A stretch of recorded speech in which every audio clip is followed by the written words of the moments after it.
Day. And for those of you who are not aware, my name is Maria Colby-Wolf. I am the president and CEO of Washington Women's Foundation. And there we go.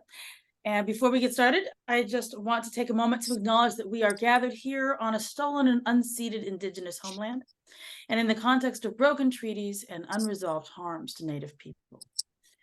We are on the land of the Duwamish people and of the Coast Salish, the Stillaguamish, the Duwamish, the Muckleshoot, and the Suquamish, who have made and continue to make their homes here around the Salish Sea in a place we now call Seattle. We recognize as well that we live in a nation of wealth, a wealth created by the subjugation and exploitation of African peoples brought to this land through chattel slavery. We honor and uplift the original indigenous stewards of this land and the forest contributions from generations of Africans. This is an acknowledgement of stolen land and stolen labor, and a recognition that the impact of these wrongs reverberates into our present day. Our acknowledgement does not replace authentic relationships, but serves only as a first small step in honoring with gratitude the land on which we live. Some of you are new here, so I do want to take a moment to talk and tell you a little bit about the work of Washington Women's Foundation. The foundation, Washington Women's Foundation, is a strong and inclusive collective of informed women who together impact community transformation through grant making and applying trust-based philanthropy to foster change. We value and encourage active learning, thoughtfulness, and uplifting the voices of those in our community who are experts and leaders in their fields, however that expertise came to them. We are delighted that you are here, and we are thrilled to learn and grow in community today. I'm excited to introduce our moderator, Caitlin Lombardi from Columbia Legal Services. Caitlin was raised in the Pacific Northwest with two sisters on this land of the Suquamish and the Duwamish peoples. She is currently the Director of Development and Communications for Columbia Legal Services, a legal aid organization focused on systemic change alongside people who are incarcerated or undocumented. She has spent 15 years in development, DEI, and community engagement organization work, including with organizations like the ACLU of Washington, the Riveter, and the Post-Prison Education Program. In addition to this work, she leads presentations for the Civil Reparations Project, cleans stalls at a barn near her house, and has 3 daughters who keep her pretty tired, incredibly amused, and humble. Caitlin, the floor is yours. Thank you so much for that comprehensive biography and introduction.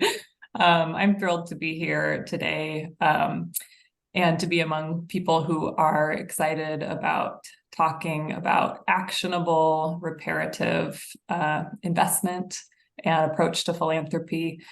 I'm a reparationist, and it is a thrill to be among people who feel that calling as well. So I think we're going to dive right in with a pretty in-depth introduction question that should get the conversation rolling. I would love to ask each of you, and I think Holly will start with you since you happen to be on my right, to introduce yourself and to answer the question, what brings you to this work, and particularly your giving story, and if there were a moment or series of moments where your perspective on that really changed. Holly. Right. Nice to be here. I'm Holly Marklin. I use she, her pronouns. And I would say there were 2 moments that sort of really were impactful in mine. And I'm going to speak in a we because my husband Bill and I do a lot of our philanthropy, or most of our philanthropy, together. The first is about 25 or 30 years ago when Bill and I began accumulating the wealth that we now have as early Microsoft employees. Both of us grew up middle class. So for us, this is first generation wealth. And we really sort of struggled with how to think about wealth. What does it mean to be wealthy? How did we want to live our lives and raise our kids with wealth? We had an assumption, because it was just seemed like how it was done, that we would leave our money to our kids, but how much should we leave? How should we do that? So I'd say that was sort of the start of our sort of philanthropic journey. We had given previous to that, but as our wealth grew, we sought to become more intentional with our giving. So we identified areas of importance to us. And racial and gender equity was a big one in that, both of us. That's always been important to both of us as sort of as a through line in our lives. But it was one of several buckets. And at that time, previously we had sort of given to organizations that we were connected to or involved with, whether that was theaters or a library or public radio, or organizations that we had volunteered with. And as our wealth increased, we started sort of identifying these areas and then looking for organizations that were working in those spaces. And then I'd say sort of the second significant moment for us was about 3 to 5 years ago, where a bunch of things came together that caused us to rethink how we were looking at our giving. I had read a lot of books. We did a book group that was focused on systemic racism. I did a white privilege workshop. At the same time, Black Lives Matter was going on. The police brutality against Black and brown people was going on. In the early days of COVID, the racial disparities were so visible. And so that sort of all came together to make us rethink how we wanted to approach philanthropy. And specifically, we made the decision that we wanted to redistribute our wealth in our lifetime. We did not want to perpetuate intergenerational wealth transfer, which has been so harmful to other communities. We also chose to prioritize racial and gender equity as our sort of top level focus, not just a bucket amongst many. It is sort of the overarching theme that impacts all these other buckets. We also wanted to rethink our role as donors and the power that traditionally that donors have in philanthropy. And so out of all that, we worked with a philanthropic advisory firm, a Black woman-led philanthropic advisory firm, to figure out how we wanted to actualize all this. And so out of that came our participatory grant-making fund, which is called the Share Fund. And at the same time, we also moved all of our investments from our longtime Wall Street broker to a Black-owned financial and advisory firm. So that's sort of, and that brings us kind of to where we are now. So those are a couple of the moments that I would say stood out for me. Thank you. Hillary. Vescar ma dwyf is smisha Hillary Aaron Javali agus is smisha a noev genialog onohunyak mohishirin elan tutur. So what I just said to you is, good afternoon. My name is Hillary Aaron Javali, and I am a 9th generation settler on Turtle Island.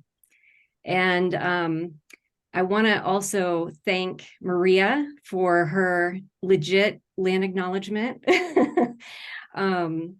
Because to me, this idea of relationship with ancestors and land has been kind of my entry point into this work. And I live on Dene Hopi Havasupai Apache Pueblo land in northern Arizona. I live next to a sacred mountain of kinship that is revered by 13 nations of this region. And this mountain has been teaching me for 30 years, even before I really knew what that meant, or before I understood the idea of sacred landscape. So my ancestors are Celtic, Germanic, Nordic, and very ancient indigenous peoples of Europe. And, you know, my ancestors they started a journey with me, beginning about 8 to 10 years ago. Things started to happen. And one thing that was very remarkable and made a lot of impact was that I had a book of family genealogy that came to me unexpectedly. And in that book, I learned that my ancestors had immigrated from Scotland on my father's side beginning in 1739. And they landed in North Carolina. And kind of overnight, it literally was overnight, in the course of one evening of reading that book, I learned that the kind of innocent settler white normative myth that I had lived with all of my life. At that point, I was 40 years old,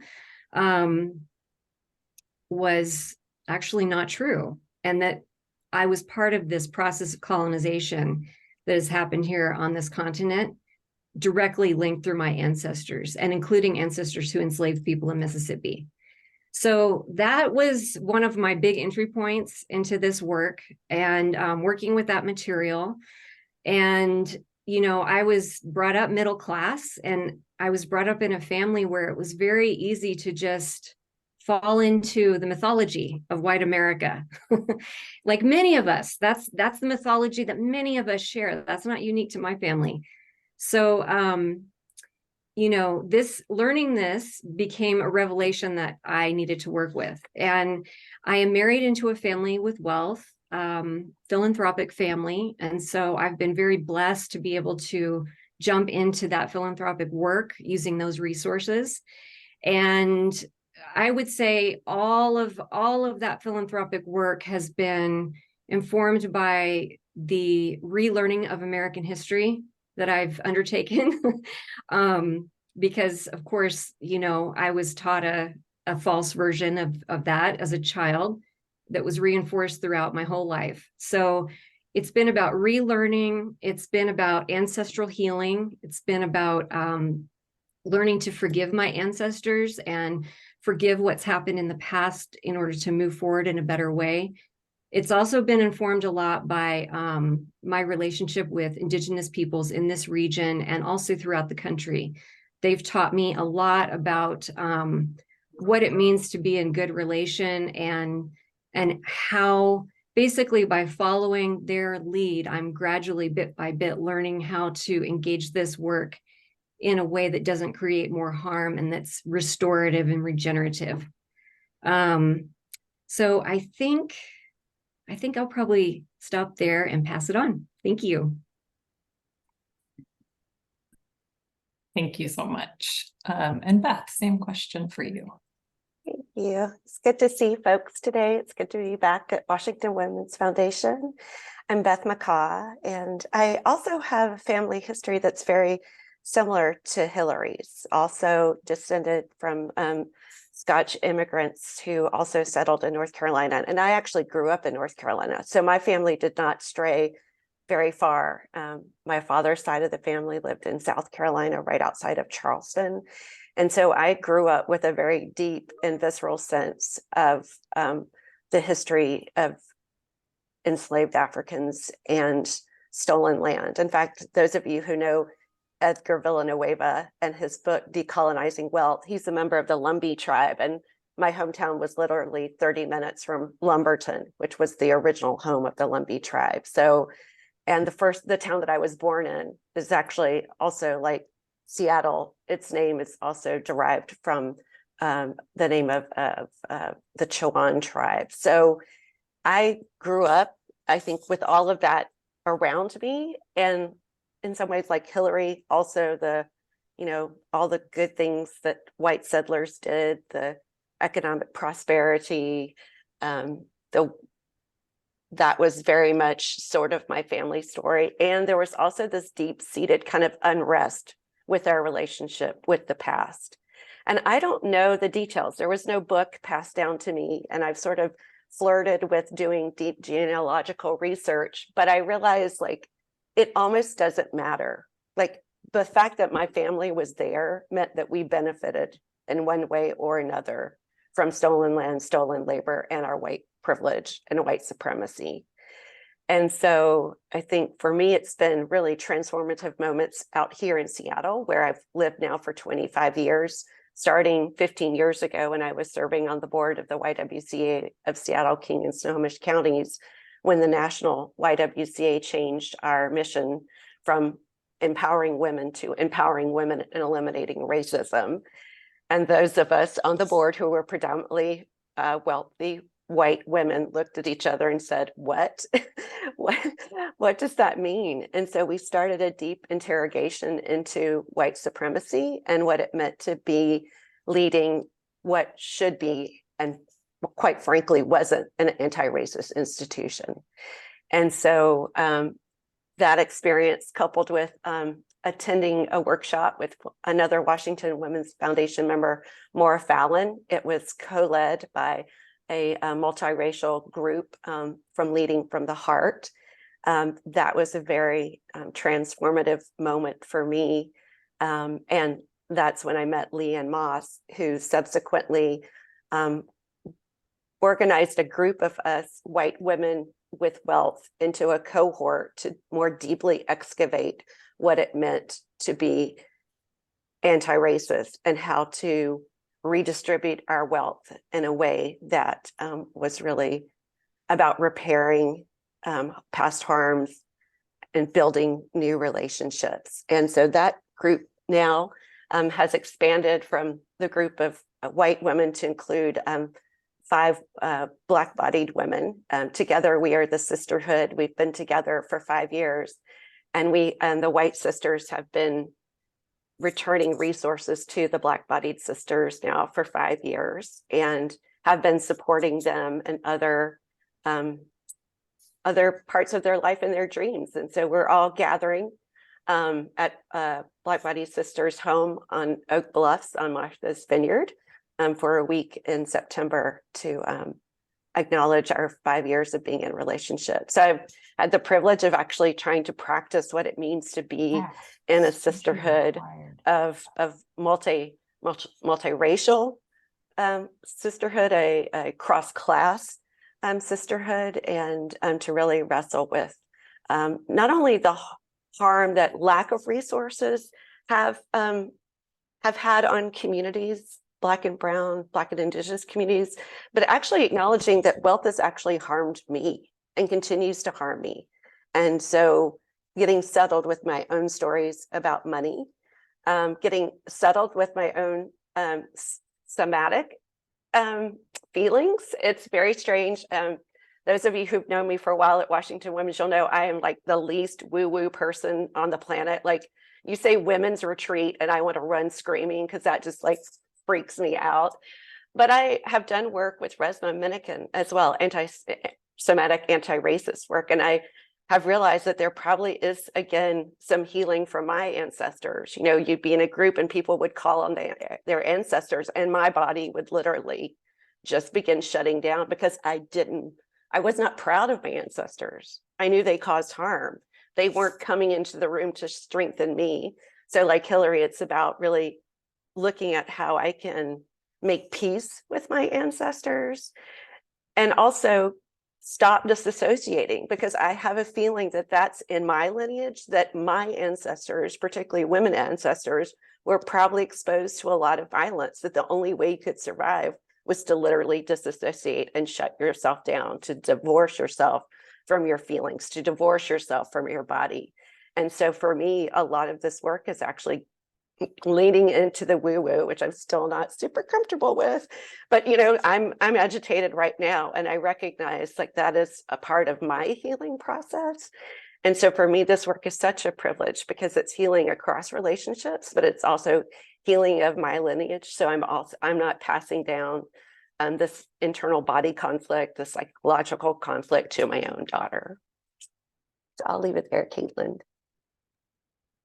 Thank you so much, each of you. There's so many different entry points and so many ways to integrate, I think, a reparative approach in our lives, whether we have, you know, a large amount of wealth to give away or not. I know, you know, for me, one thing I don't want to pass down generationally is a racial wealth gap that is the same as it is or worse today. And we've been doing that to ourselves generation after generation. So I really appreciate you all sharing so openly.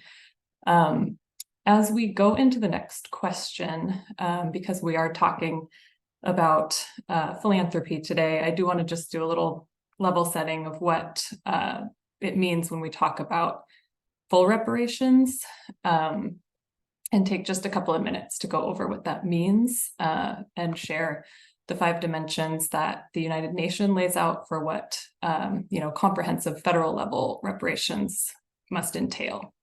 This is something the international community has a definition and an agreement on, even if the US tends to pretend that it's something that can't be approached. So the first of these elements is restitution, which would be restoring conditions to what they were before the harm happened, ceasing the acts that we now all recognize as horrific, such as enslavement or genocide, yes, but also ceasing vestiges such as land theft and gentrification, the sub-minimum wage, mass incarceration, debtors' prisons. And when restoring these pre-harm conditions is not possible, which reasonable people could argue in our case of the United States, then further compensation is owed.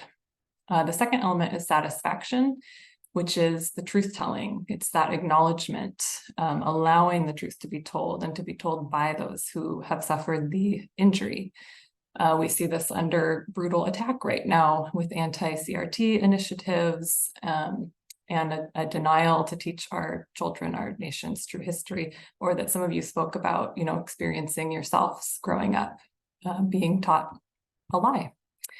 The third is compensation, which is the debt, right? Paying the debt owed. There are many ways that this can be calculated, but there are numbers associated with, just the economic piece of what has been stolen. 4 is rehabilitation. So providing for healing for the injuries that remain, mental, physical, community level, spiritual. This may be in the form of free healthcare, true community safety measures and initiatives. And then finally is the guarantee of non-repeat, which is changing the systems that allowed for the injury to take place in the first place and will ultimately cause harm again if they remain. And I want to point to 2 really important resources for more information and action on that, which are NCOBRA and NARC. NCOBRA is the National Coalition of Blacks for Reparations in America, and NARC is the National African American Reparations Commission, who have both been leading this work for decades. And I highly recommend visiting their websites. So thank you for that. With that in mind, I would love to ask the group, we often think about reparations in this kind of legislative, comprehensive context, but what role do you feel that philanthropy can play? And what does reparative philanthropy mean to you? And I'll start with you again, Holly.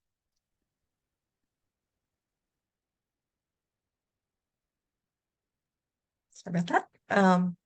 In terms of philanthropy, I think my view is that so long as our government and our business organizations are not doing what they need to do in the way of reparations, full reparations, I think we need to be supporting philanthropy and the folks who are both addressing the harms, but also the folks who are advocating for that systemic acknowledgement and that legislative change and that governmental response in terms of reparations. So that to me is the role that philanthropy needs to play. And personally, for me, not only do I want to support that philanthropy, but we also just don't want to participate in the last of those, the ongoing harms, the perpetuating the systems. And that's why we don't want to leave our wealth to our kids. It's why we choose to support Black-owned businesses and Black-owned professionals and Black-owned politicians in order to change the disparities in terms of representation and power in those fields. And it's why we want to look at what sort of power and privilege do we hold and where should we be letting go of that. So there's sort of a personal piece. And then to me, there's we still need the philanthropy because government's not doing its part. So thanks. You and Hillary. This is such a good question, and thank you for laying the groundwork too about, those standards. I think for me, reparative philanthropy, one really significant aspect of it is the redistribution of wealth. Historically, our economy was built to consolidate wealth and power and land into the hands of elite white men. And so for me, reparative philanthropy has a lot with unwinding that pattern that's been established over centuries by simply just giving it back, giving those resources back to the communities from which they were taken. But another part is about healing. And, it's kind of like what I've experienced over the years that I've been doing this work is that the relationship building goes hand in hand with the redistribution. They work in tandem together, because it's not just about writing a check and paying people off. It's so much about truth telling, learning how to listen, being in really solid long-term relationships with people that continue over time, that build the trust over time. So those are probably the two aspects that stand out for me the most. Thank you. Yeah, it's almost like you can look at the 5 dimensions and apply your philanthropy to pursuing each one of those. There are so many great organizations doing that. And Beth. Yeah, I agree with what's been said. I mean, for me, step one is really the acknowledgement and being really clear about where the wealth that my family has come from. And the fact that my husband, who's first generation American, most of the wealth that we have in our hands right now has been generated through his company and capitalism and private company ownership. And so just acknowledging where these resources that we have come from. Then there is the return of the resources. But I think to Hillary's point about healing, those are very transactional pieces. And so for me, the most important piece is really about how through the return of resources, you can build new relationships or new ways of being in relationship with others. And I think that has certainly, in some ways, slowed down the process for me personally. Some of you know that when I left Washington Women's Foundation, Morgan Dawson and I co-founded Threshold Philanthropy with 2 other Black women, and we've since been joined by a woman, an Indigenous woman on our team.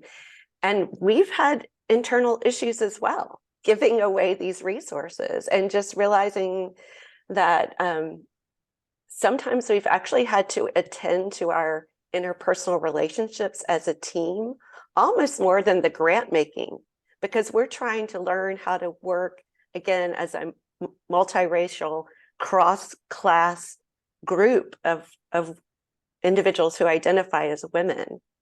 And when things rub up, it's our own histories, it's our own relationships with resources or the lack thereof that sometimes impact how we interact with each other. So we've slowed down and actually funded folks to work with us as a group, because if we're not in a relationship, we can't do the other work. And so we were like, wait a minute, we're pausing our grant making, we're pausing this work. And it's like, well, we are the work. Like, we are actually the work. And that was like a big aha. Like, it is actually the relationships more than anything that is the work. And so I think that what we also have noticed in joining these national conversations about reparations, I 100% agree with Holly that like philanthropy can't do it for the government.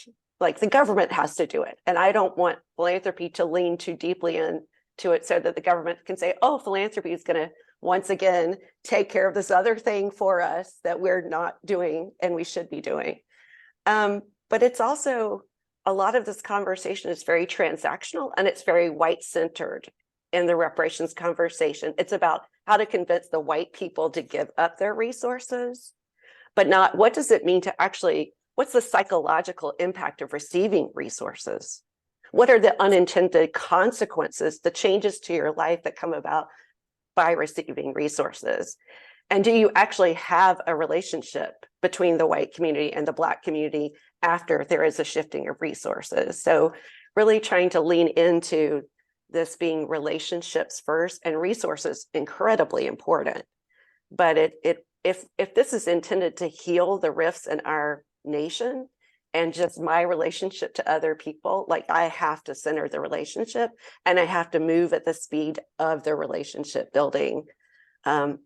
Otherwise, it will just boil down to pure transactional philanthropy. And I know that everyone on this call knows what that looks like and is not into that. But that's been a big, I think, learning for me in the last couple of years, is how much time the tending to relationships takes. And that's really the root of repair. Thank you. Yeah, there's a lot of undoing in the building of what this can be, I think, and much of what you speak about really leads into my next question, which is about kind of how do you build in accountability and really shift power. And Holly, I know that you've done a lot of important and unique work on that aspect of this, if you'd like to share a little about that.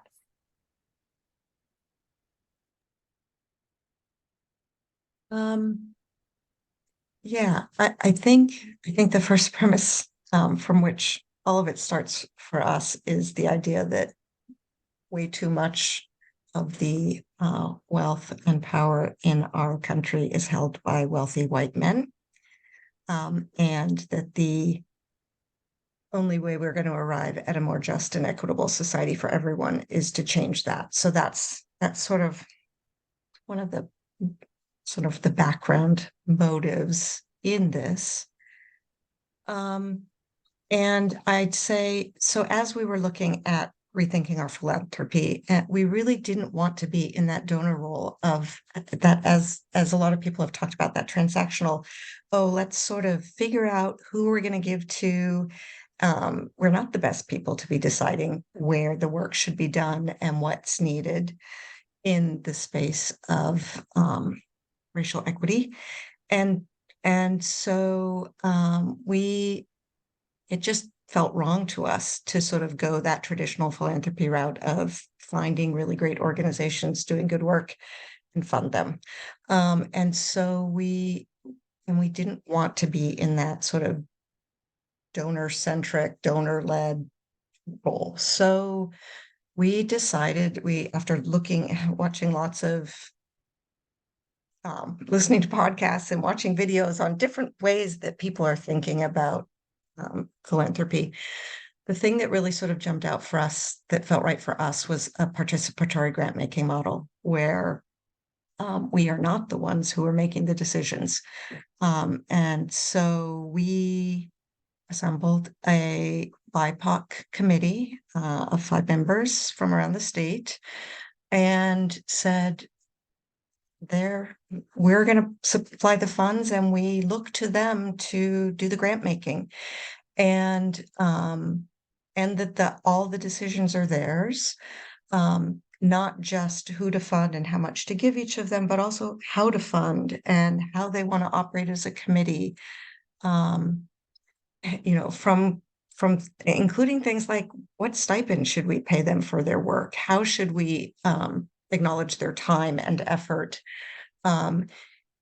Including that as they were moving down this path and doing the grant making, they found themselves spending too much time on sort of some of the administrative stuff, and providing them with administrative support so that they could have the power to do what they felt was needed to do in this space that they know far better than us. And so we don't choose to have any veto power. They meet monthly most of the year, and we don't sit in the meetings because we don't want that level of influence, even just our presence. We don't want that sort of donor influence. And so we watch the meetings after the fact, and they are wonderful and rewarding, and we learn a lot. And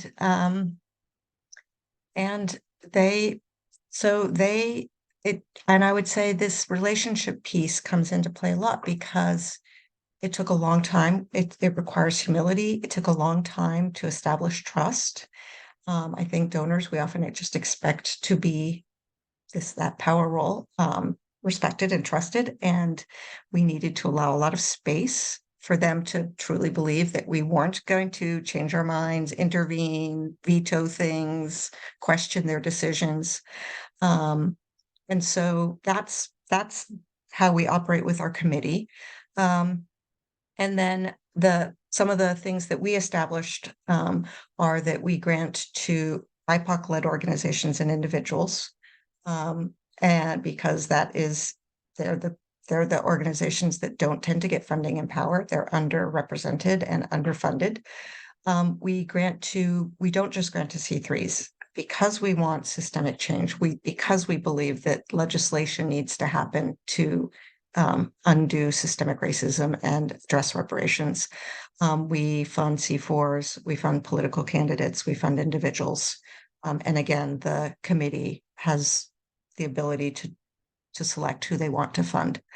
And then going beyond what we've done with the participatory grant making, I guess the one other place that I would say is that's how we're doing our philanthropy, but this sort of goes beyond. And so we choose to work with BIPOC-led professionals and organizations in supporting that philanthropy as our advisors in our financial decisions and investments. The people, if we need website work, because these sectors are all also underfunded, underrepresented. The power is again held by white people predominantly, particularly in places like finance and philanthropy.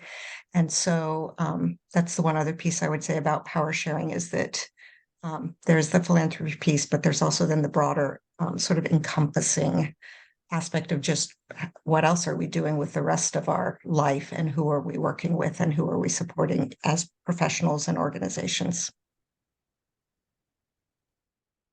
Thank you. Yeah. And as we think about how to do this in a non-transactional way and shift power, I think that's a great lead into also my next question, which is how do we use the power that we do have beyond moving money, but also as advocates. And I know Washington Women's Foundation has really been thinking about this question, at the institutional level as well for the foundation. And I'd like to share their definition of advocacy as we think about answering this question as well. So advocacy is work that seeks to advance an idea, argue a position, and/or enrich the debate about an issue of public concern. This could include education, research, litigation, campaigning, grassroots organizing, or in this case, nonpartisan political work. Hillary, I would love it if you could share a little bit about how you think of doing advocacy alongside your philanthropy for reparations. Yeah, sure. I put a word in the chat that I'm going to share a little bit about. And also, Holly, I just want to commend you because I think that's super inspiring what you and your husband are doing. It's really beautiful. So, for me, the path that has kind of emerged as I've been listening and trying to discern and being in different spaces over the years has been this path of trying to be response-able, able to respond. So, it's been interesting because some of the relationships that we have are relationships that involve little amounts of money. Some of the relationships involve bigger amounts of money. Some of the relationships don't involve any money at all. But in any case, it's always about listening for what is being asked for. So, and then being able to respond. So, some of the things that I've been asked to do by BIPOC community members and relatives in my life, because that's really how I think of it now, is like we are actually learning how to become like family with each other. It's not a professional relationship. It's like family. Is is about being responsive to what's asked for. So sometimes it's like, please get up and speak to city council and provide advocacy on behalf of this sacred mountain where we live that's being desecrated by a corporation right now. Okay, yes. Please write an op-ed to the newspaper and explain how you feel about this. Yes. Please come to this work party and chop wood and deliver wood to elders and bring PPE during the pandemic. Yes. You know, please wash these dishes after this community event. Yes. So it's a whole gamut of things. A lot of times in the philanthropic relationships, there's a lot of networking. There's a lot of, will you reach out to this regranting organization and advocate on my behalf? Yes. Things like that. So it's a whole gamut. It's just all over the place. But my main objective and my hope, which I'm sure I don't always meet, but I'm trying. My hope is really to try to meet these requests and be responsible to them. Yeah, I think that's probably the form that advocacy takes. It's really, when you're in the position that I'm in, that many of us are in, we can't possibly know what marginalized communities need until they tell us and until they ask. We just don't, it's hard for us to understand. So it's always about listening first. Yeah. Thank you. And Beth, same question for you. And I think all of that is really true. And at Threshold Philanthropy, we've thought about it as holistic community care. Like, what does it mean to be available to whomever we're in relationship? And again, sometimes that means that we have fewer relationships because we're trying to go deeper and make sure that we never have to say no to a request because of lack of resources, that we've networked, whether it's, if they need some professional advice, whether they need additional funding, whether there's something unexpected that they just need someone to sit down and talk through it with them. Like, we want to provide that holistic community care. It's not so much about a grant, but it's really about that relationship. And I think that that turns into advocacy where, I need a favor. I'm using every one of my networks. I am organizing peer funders. I'm the one that someone can call and say, this other foundation is driving us crazy. They're being a bad partner. I can't talk to them as an executive director, but can you go talk to them? Yes, I can go do that. So think about advocacy in a million different ways. And I think we've actually taken the opposite tactic than Holly. We did not fire our big Wall Street bank. We've taken every opportunity to advocate for change within that capitalist structure. So we are pushing them to allow us to make investments that they would never recommend that we make.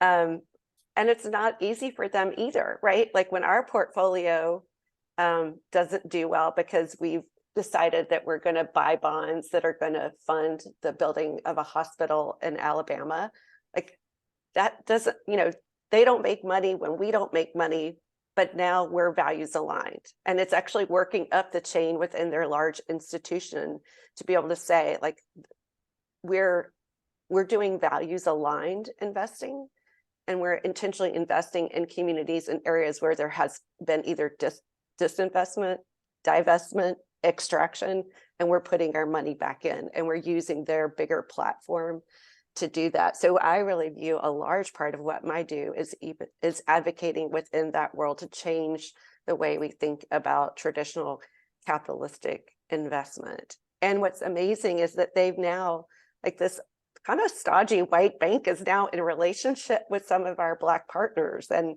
are, supporting them in their investment goals and providing them loans that they wouldn't have been able to have access to before. So we've tried to leverage our white banking relationships to the benefit of the communities that we're working with. So It might not be the right solution, Holly, but we thought, let's just try this. Let's see what we can do. And so we actually have been enabled some individuals to buy rental properties, and we've done that by using our investment account as the collateral for a line of credit that is like it'd be like me helping my brother buy a house, but I'm choosing to help a Black family buy a rental house. And so again, I've got the relationship, so they're able to get a very low interest loan to do that.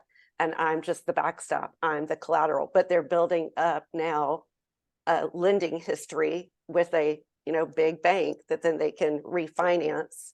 And that is building up their credit and building intergenerational wealth in their family. So I'm for intergenerational wealth, not in my family, but in the other families that haven't had intergenerational wealth before.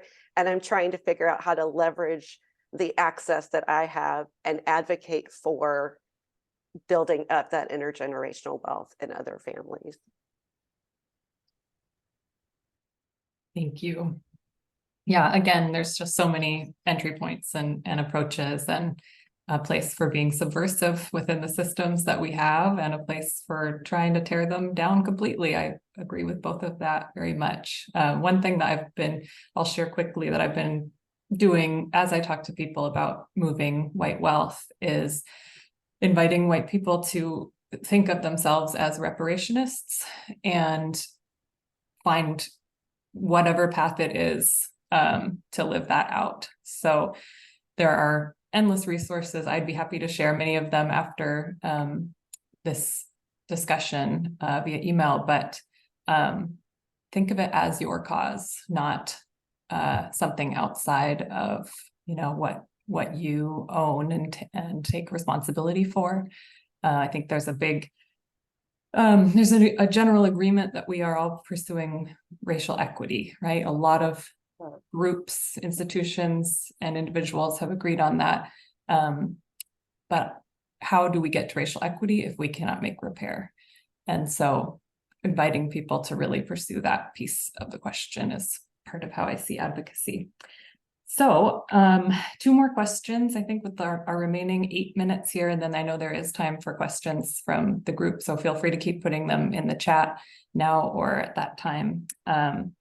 But one is, I'd love to know from each of you what your wildest dream for reimagining this system is. And Holly, let's start with you. I would say my wildest dream goes beyond philanthropy. It is that we arrive at a day when a lot of this philanthropy isn't needed anymore because government and businesses are doing their work and are breaking down many of these systems of inequity. And obviously there will still always be a role for philanthropy, but I'd like to hope that someday it is not around so much around systemic racism and reparations, and that that philanthropy can turn to other needs. And part of that is in terms of government doing funding. I am a firm believer that taxes are one of government's tools for redistributing wealth. Taxes are a tool for providing support for affordable housing and quality education for all. And so I think that that's the other piece of this, is that we need to support government in also being able to do their part financially. So in addition to philanthropy, I think that funding government more fully is another piece of this. So is this anything that's going to happen in my lifetime? Maybe not, but that is my wildest dream. Thank you. Beth, how about you next? I think it's similar, but it's just like, gosh, just to not wake up with so much hate in the world, I mean, it would just, I'm going to get teary. It would just be great, like Hillary said, to where we all feel each other as family, like that our circle of concern that John Powell talks about is so vast and so wide.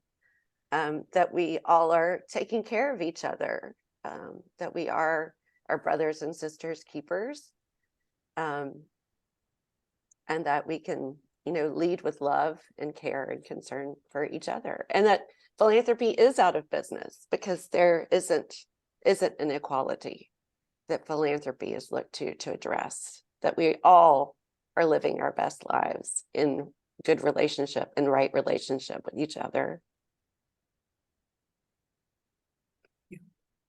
And Hillary. I love this question so much. My dream is to see a massive rematriation of land in this country, back to the original peoples who first lived in relationship with this land. I have a strong belief and experience that Indigenous peoples hold a ton of resource, expertise, and insight on how to take care of this land. And I would fully trust those communities to be the stewards and the caregivers and the ones who are making the decisions. I want to live in a place where they are the ones in charge. And, that has a lot to do with, undoing patriarchal norms that were imposed through colonization as well. And this is already beginning to happen. This is happening throughout the country through the land back movement and through all kinds of initiatives that are happening. And I just want to see that movement build and grow and just become a really mainstream conversation. That's my dream. Thank you. Thank you all so much. And my last question is if you could give our guests today kind of one recommendation, one next step, one takeaway as they start their work in this area, what would that be? And Holly, we'll start with you again.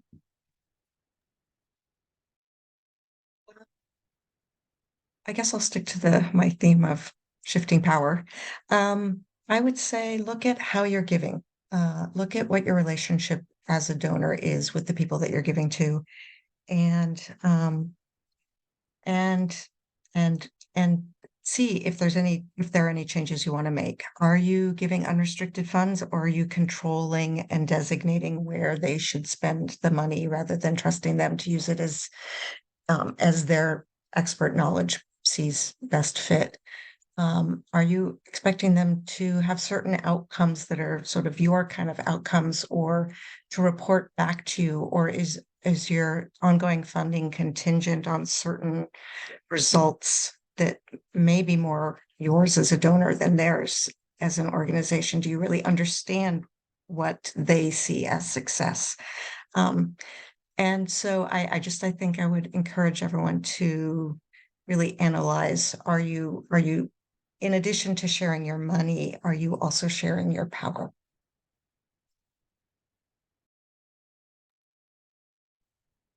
And Hillary, what would your recommendation be? Oh my gosh, there's so many I can think of, and I want to try to zero in on what would serve this group the best. I would say, if you haven't already, read An Indigenous People's History of the United States. That's one book recommendation. And another one is The Half Has Never Been Told by Edward Baptist. It's about slavery and the making of American capitalism. Those are my two book recommendations. And then I would also say, now this may sound a little woo-woo, but it's actually been the core of my methodology. And that is to build an ancestor altar. So it could be very simple, could be a candle on a bowl of water, or it could be more involved. But it's simply to honor your ancestors and to ask for their help. That's the key. Ask for their help with, what can you help me unwind in our family legacies? Can you help me meet the people I need to meet? Connect with the organizations I need to connect with? Can you help me take our family story into its next iteration that's appropriate for this time? So if you make a very simple altar like that and begin to acknowledge your ancestors, there will be a lot of healing that starts to transpire. And in my experience, it enables a whole bunch of doors to open that we may not be able to open on our own, or may not even find them to open. So I'll pass it on.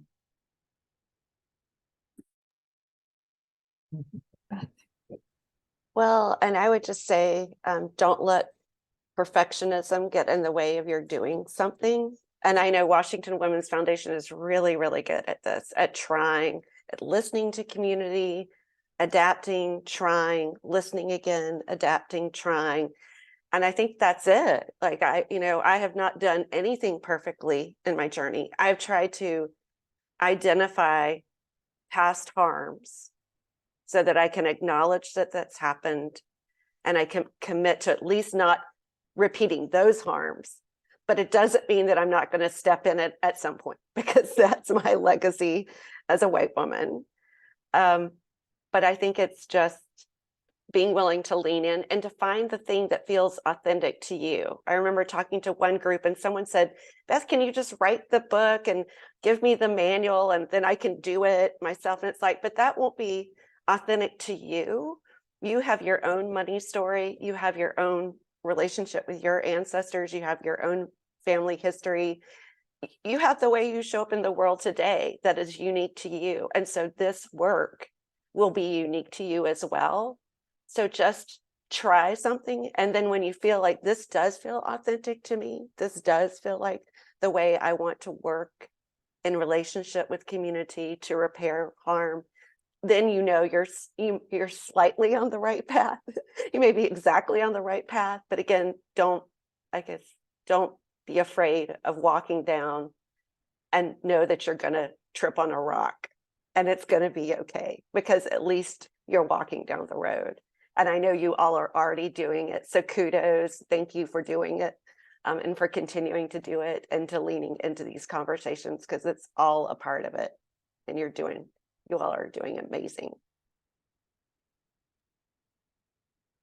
Thank you. Thank you each so much. I hope that had nuggets and big picture resonance for our guests. And at this point, we'd love to invite any questions. I did see one from Janice earlier. I'm going to find again. Janice wondering if panelists use any accounting tricks to shelter income from taxation, or are working to pay their fair share, if anyone. I think it was following your points that you made, Holly, if you want to speak to that. And putting questions in the chat would be great from anyone who has something on mind.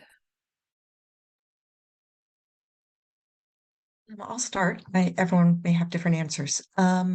We do not have any, we have not done any foundation things. We have not done anything that protects our money for next generations.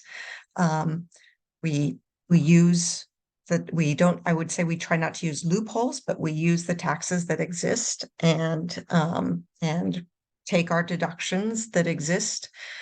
We have a DAF, but we spend out of it. So we are not holding on to our DAF. And at the same time, we support everything that comes around for raising taxes, including actively advocating and writing letters around the recent capital gains tax. So I'd say that's what we do, is we work with the system as it exists, trying not to sort of use the shady loopholes or perpetuate our money, but then we also actively seek to have the tax system changed.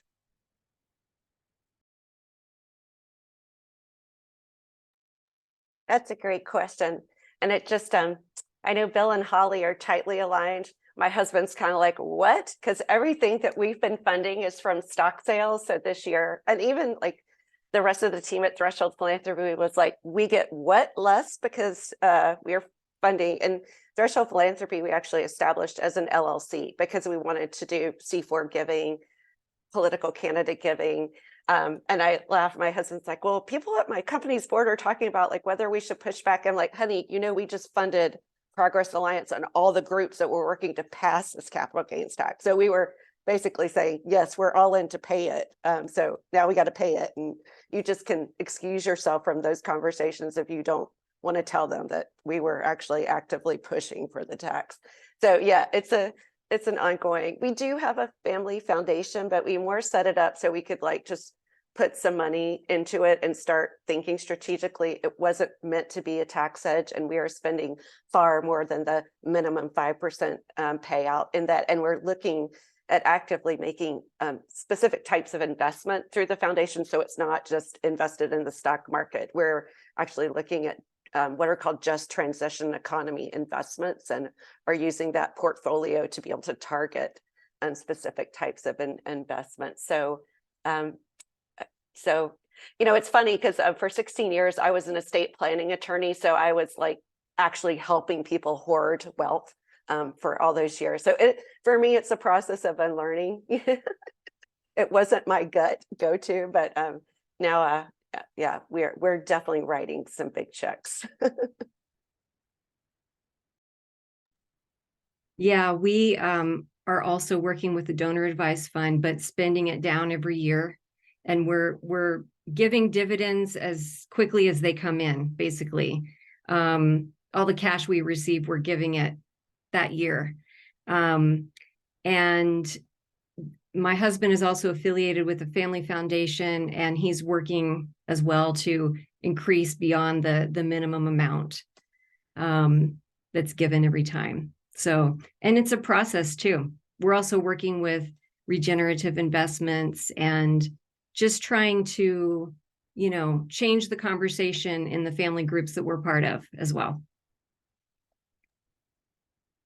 Thank you each. I think it really relates to one of the other questions I see in the chat too. This, it's really a powerful force to feel scarcity around money, no matter how much you have managed to acquire. And we know we're in a system where if you lose it, we don't have safety nets. So that, I think, combined with what our next question is getting at, this culture of secrecy around money. Like if we just don't talk about how much we have or what we do with it, then we don't have to go to these scary places with one another. So this question is, at what point did you or will you disclose plans to your children? How have you involved them in your collaborative philanthropy? Anyone who would like to, I think, can jump in. I can share about that. I have 2 kids, and right from their conception, we knew the situation they were born into was going to be very complex for them. And so we began when they were toddlers and little, 4 and 5 years old, with setting up the idea that part of the money you receive in your allowance every week is going to be given away. It's going to be given back. So these ideas that like all the money that you receive or that is in your bank account does not actually belong to you has been part of our parenting from the beginning. And then it's just gotten more and more detailed and elaborate as they've gotten older and older. And, I'm really proud of my kids for, it's hard to be a young person in this situation or in a family like this. And I'm proud of them for, taking the steps to be honest about the situation they're in and taking action toward redistribution too, and towards all kinds of advocacy and everything. So we've tried to be as honest as we possibly can the entire time, and we're not trying to hide things from them.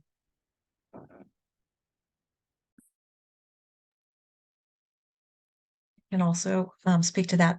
We also, much as Hillary, had our kids sort of from first time they were getting allowance, understand that they got to choose. They each month, each allowance period, they put some money aside and they could choose where that went, what philanthropy they cared about. And it went to all kinds of really fun places. And then I think they always understood that we were not leaving all of our money to them. But 5 years or so ago, when we decided we actually really were leaving none of it to them, in terms of inheritance, we talked to all of them about it. We also talked to them about what we're doing with the share fund. And they all, one of them was like, oh yeah, that's what I expected. One of them was, wow, I am so proud of you for doing that, which felt wonderful. And one was, I'm in my early 20s and don't really care.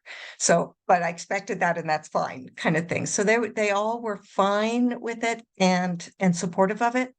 And then in terms of involving them in what we're doing with the share fund, we spoke to all of them about it. We gave them all the information. Two of them felt like they were too busy in their own lives to participate, and our daughter sort of participated for a little while with us in watching the videos and thinking about things, and then she also has a very busy life. They're all in their 20s, our oldest just turned 30, and so she sort of gradually tapered out of being personally involved, but they all know that if they want to be involved, if they, want to know more, it's open.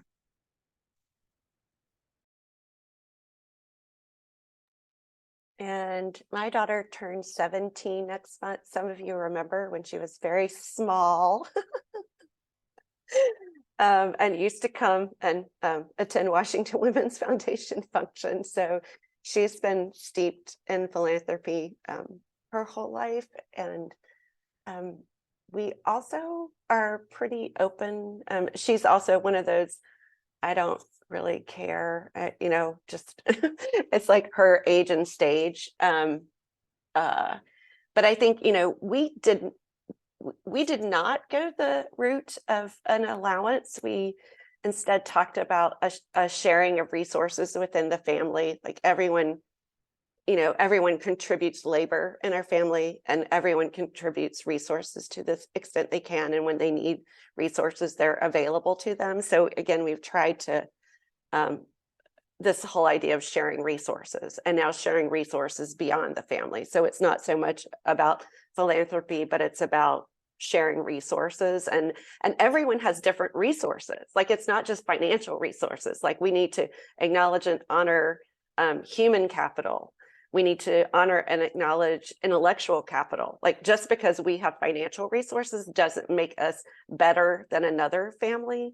So it's all about whoever has certain resources, bringing them together to make things better or the best that they can be. And so we talk a lot about different types of capital: intellectual, emotional, human, financial, and then how it's our responsibility to bring all of our resources to bear wherever we are to improve quality of life or the community, what have you.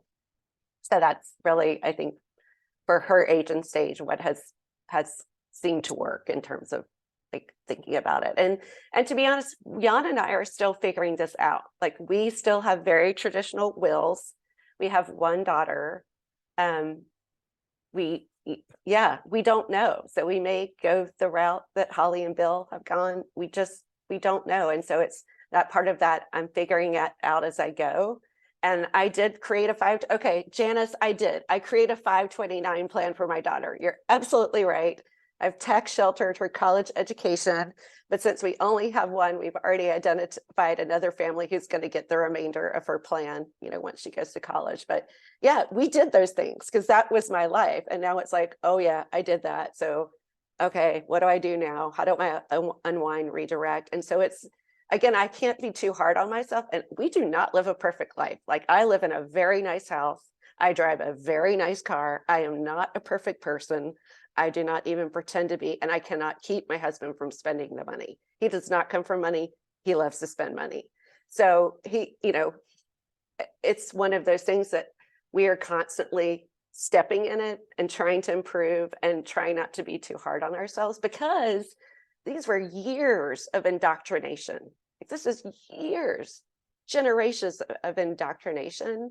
And so I could just wallow in the guilt and shame I feel around my really nice car, but that doesn't do anyone good. So I'm just like, I'm going to let the car go today and I'm going to work on something else, and I'll deal with my will tomorrow. And I'm just going to let that go and work on something else. So I think it's that, again, I'm not entitled to judge anyone. And And I am just doing the best I can every day with my conditioning and training. No, for me, I don't have what I would call wealth. I have got 3 little kids who we try to talk to honestly about kind of the way the world works and talk to them really openly about our money. But I have found that with my parents, I'm in my 40s, they're in their mid to late 70s. It's really hard for them to talk to me about their financial situation, even though they'll, attend my reparations presentations and do the white wealth worksheets and all of that. But for them to talk about it, just because of our culture of secrecy and shame, I think around money, no matter how much there is, it's pretty powerful. Beth, there's another question for you. How did you find the women with whom you have developed your sisterhood? And do you have any advice on how one might develop a personal relationship with other women of color? Well, I think all of us originally in the white cohort had relationships, and it was this idea kind of came from Leanne, and she had relationships with all of the women that are now in the sisterhood. And it was like this sounds crazy, but what do y'all think? Would you be willing to give this a try? And so in some ways it was a kind of oddly structured, like it was intentional and a thing. But I think, I've been really blessed, and even through Washington Women's Foundation, that to find myself in different groups of women, and to intentionally go into spaces and places that aren't to join boards where I'm, one of a few rather than the majority, to join groups, to move in circles. And so I think it's just living with some intentionality and authenticity. Otherwise it'd be really weird. I see Karen on the line, I'd be like, Karen, can I be your friend today? Like that feels really weird. But I remember once I had a group of folks from the YWCA board over to dinner, and I looked around like, you know what? I don't think my daughter has ever seen this much diversity around our dinner table at night. And I'm like, that is on me, because I had relationships, but I wasn't bringing those relationships into my home. And so again, I was living without intention. So I think now it's been more about living with intention and investing in relationships instead of taking them for granted.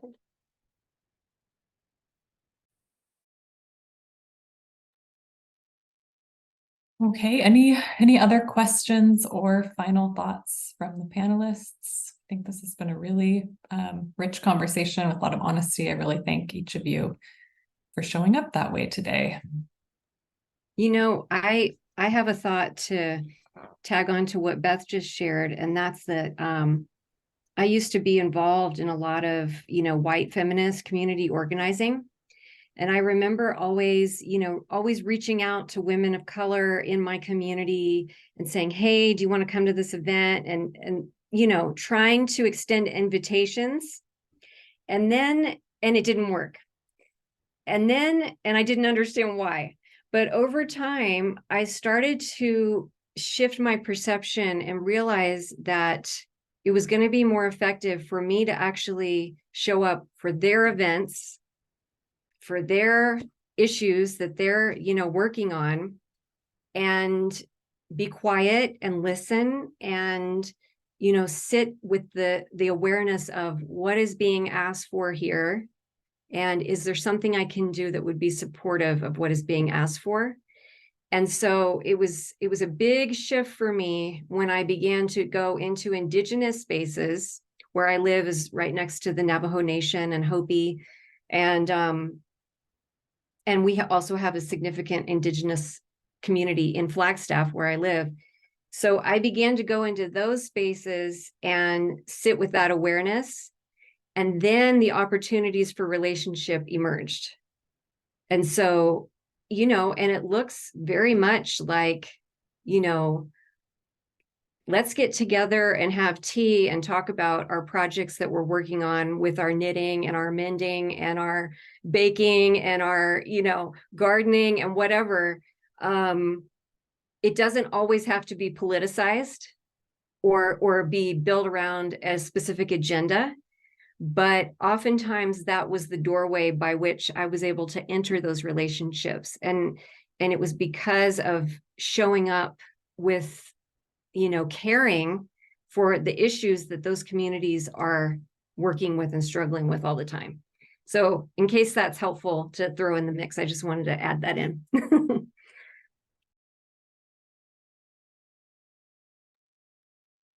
Definitely helpful. Thank you very much.